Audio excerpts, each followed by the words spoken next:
The top 4+1 career mistakes to avoid in 2024, and most likely if you see this video later, still a lot will hold true. So I recently created a post on LinkedIn about job market competition, and despite the apparent flood of applications for job postings, real competition is minimal. Why? Because most candidates consistently make the same mistakes over and over and over again. And that is first, they lack a clear career goal.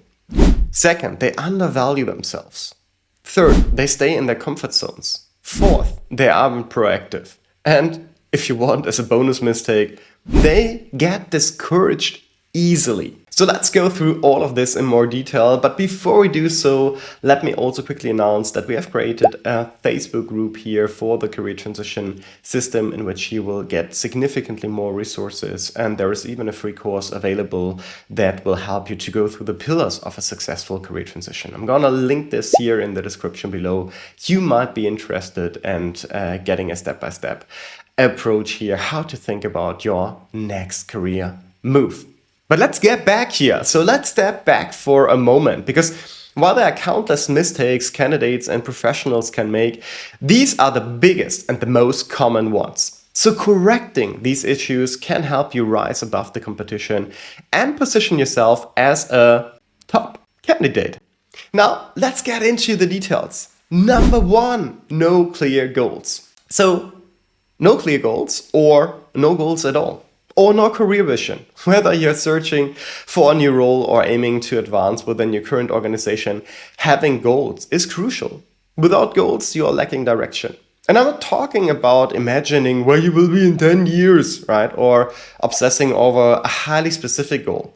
But having a direction, an idea of what you enjoy doing and what you want to do more of and what you want to do less of. That is already enough to decide many of the trade-offs that you will meet in your career trajectory. So this is the foundation of professional development in a systematic way. Having a clear goal, a solid career vision, a direction is where it all begins. It helps you to avoid a scattered approach and being all over the place, which you definitely want to steer clear of. And you see it with so many people that have no direction. They are living up to the career aspirations, to the career vision of someone else. Because ultimately, the one that has the clearest picture and the most systematic plan to arrive there will win. And you need to decide if you want to be that person for yourself or if you're going to follow someone else's career vision and hopefully be happy on the way. Number two, undervaluing yourself. So undervaluing yourself can manifest in many ways, from hesitating to showcase your achievements, to pursuing roles beneath your true value, or accepting the first offer that comes your way. So if you consistently undervalue yourself, others will likely do the same. It's not just about how you see yourself, it's about how others see you. But as a precondition that others see the value in you, you by yourself need to see the value in you first. So many professionals I work with don't recognize their strong points. And even senior and well-established individuals struggle to identify what really makes them unique. So take some time to reflect, observe yourself. Ask your colleagues and peers who you're trusting. So look back at your professional history to find what sets you apart and leverage it. Just think about a moment or several ones where you have been truly successful and feeling satisfied. What was it about? And why was it special that you achieved it and no one else? Number three, staying in your comfort zone. And that is a big one. Because there is no progress in staying in the same place. The sooner you will understand this, the sooner you will advance in your career. So no opportunities will come to you if you don't take action. No magical solutions will appear out of nowhere. And it's frustrating when talented and capable people make excuses to mask their fear of the unknown. Staying in toxic environments, jobs with repetitive and meaningless tasks, or places with limited potential, or places where they just hate Mondays, right? Because they need to start the work week. So this is not what you want. And you have to know that there is no need of such thing as a big giant leap. It is a series of baby steps. Number 4, not being proactive. And that is related to the one before, right? Because before we discuss how to be proactive, let's look at what not being proactive means. And it's related to staying in your comfort zone. It's about doing the bare minimum.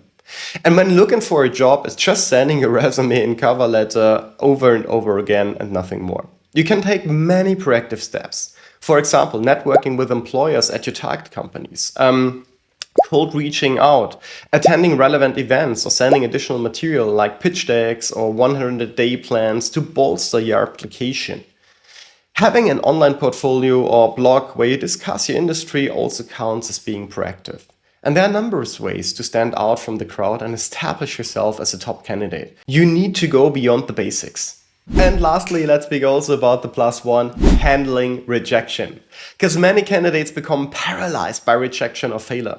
And they're playing themselves and the universe and their mentors and the coaches and whatsoever, their parents, their friends, you name it, right? It takes them a long time to regroup and try again. Instead, you should prepare for and embrace failure. It will happen. And it is an inevitable part of your professional journey. There is no success without failure. So when you face rejection, it's a learning opportunity. Accept it and move on. If rejections start piling up, reassess your plan and seek support.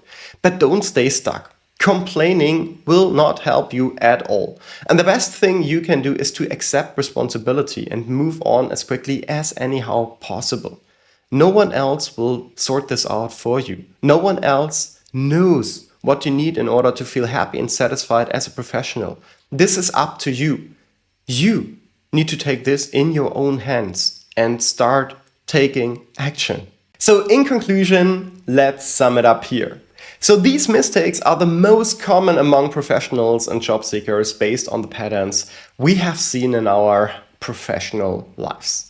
And this fear or also uncertainty in career goals or self-worth are evident in your and many others' application documents, reflected in your performance in interviews and also in the overall approach to career decisions.